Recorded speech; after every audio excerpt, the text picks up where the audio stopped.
make sure you hit subscribe. It's right over there, I swear. Or maybe it's there. It's one of them. It's a button. It's red. Click it. Fake questions, real answers. There's stuff I want to talk about, but don't want to wait for you to ask me. Fake questions, real answers. Here we go. Dear Colin, what do you make of the Donovan Mitchell trade to the Cavs for a bunch of picks and parts? Well, I have a rule in trades. If the better team got the best player, I don't care who won the trade. That's the team I'm going to pay attention to. My only concern is, will Donovan Mitchell take shots away from Darius Garland and Evan Mobley? He can be a little bit of a ball hog. Outside of that, to me, Cleveland's a good team that just got better, more productive offensively. I think they can challenge.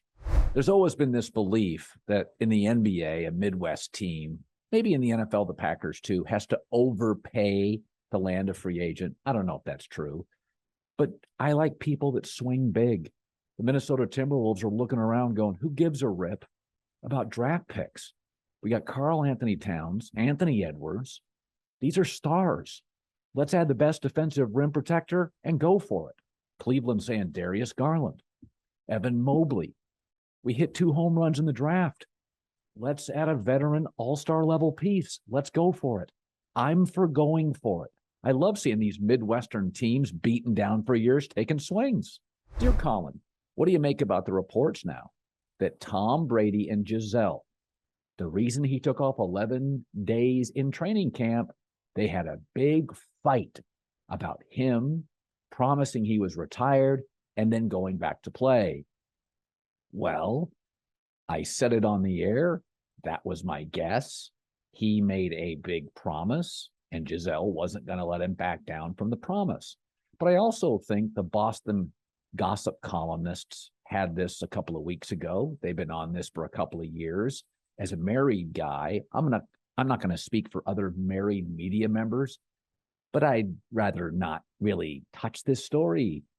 Husbands, wives fight regularly over a lot of stuff. Now add in superstars, both of them. I think we can all guess what happened here, which is what was reported.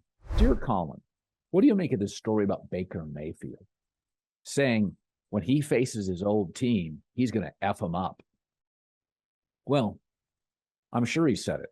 Who cares? He didn't say it publicly. He didn't say it at a podium. Stuff is said all the time.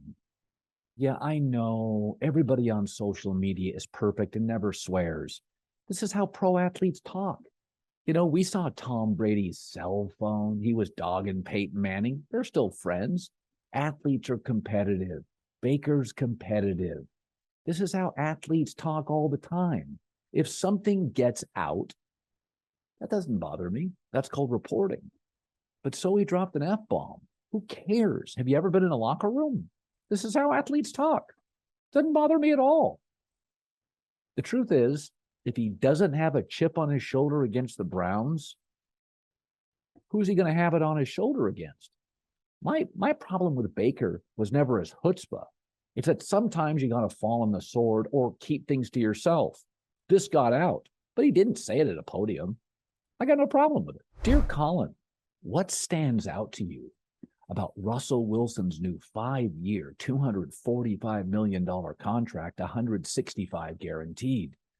What stands out to me is this ridiculous opinion that it should have been all guaranteed or he was doing the Broncos a solid.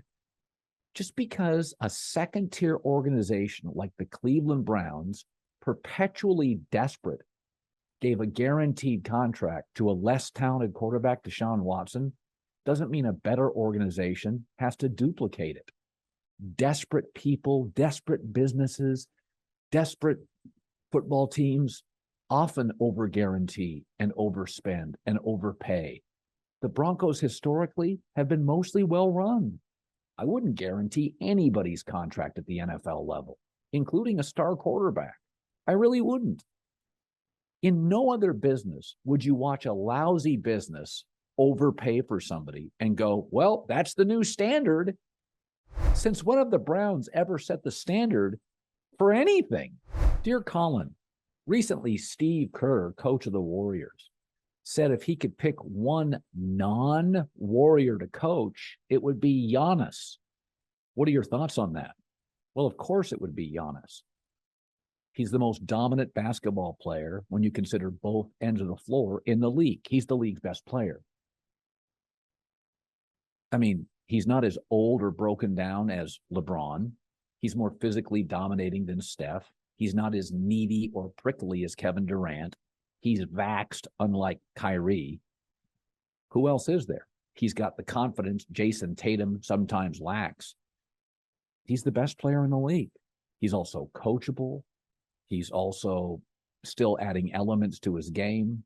Listen, in my life, we have generally had a best player in the league. Right now, Giannis is the best player in the league. This year, probably last year.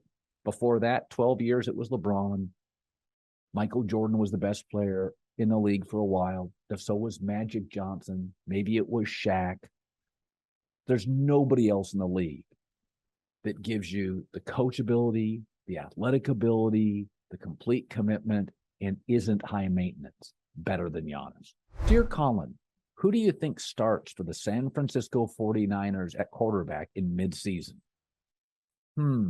My guess is Trey Lance, but it's going to be bumpy.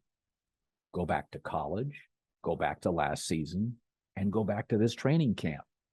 He completes less than 60% of his throws. Listen, there's been a lot of great quarterbacks, including Matt Stafford, that throw picks and don't complete 66, 67%. The struggle is completely transparent. Hell, Kyle Shanahan has addressed it multiple times, saying he's not consistent. We'd like more time with him. Listen, aesthetically, when he throws the football, it'll never look like Kyler Murray, Justin Herbert, Kirk Cousins. Yes, Kirk Cousins throws a pretty football, but athletic, big plays, running around, deep ball. If he can be a 61% completion quarterback, 61%, that's it, and limit his mistakes, give you some upside athletically, Trey Lance will be the starting quarterback at Thanksgiving.